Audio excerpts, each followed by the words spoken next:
Per començar, els equipaments culturals i cívics són un espai públic obert a tothom que serveixen per ajudar la gent de la nostra societat. Els centres cívics o casals són equipaments socioculturals on es desenvolupen diverses activitats ciutadanes.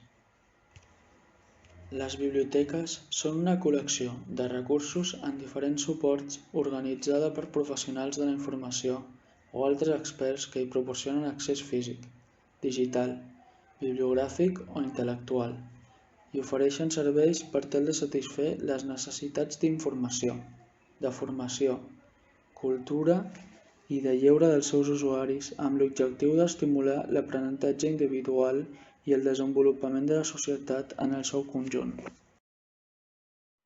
Els hotels d'entitats són un lloc destinat a ajudar a associacions i entitats.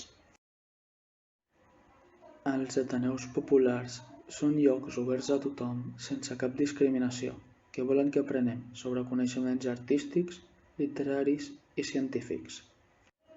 Els casals de gent gran són llocs que fan activitats i accions a favor de les persones grans de la nostra societat.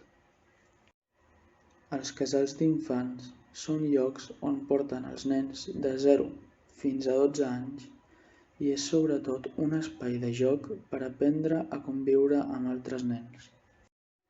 Els museus són indrets sense finalitat de guanyar diners a disposició de la societat i el seu desenvolupament, que reuneix una sèrie de béns culturals com per exemple llibres, obres d'art, obres didàctiques, etc.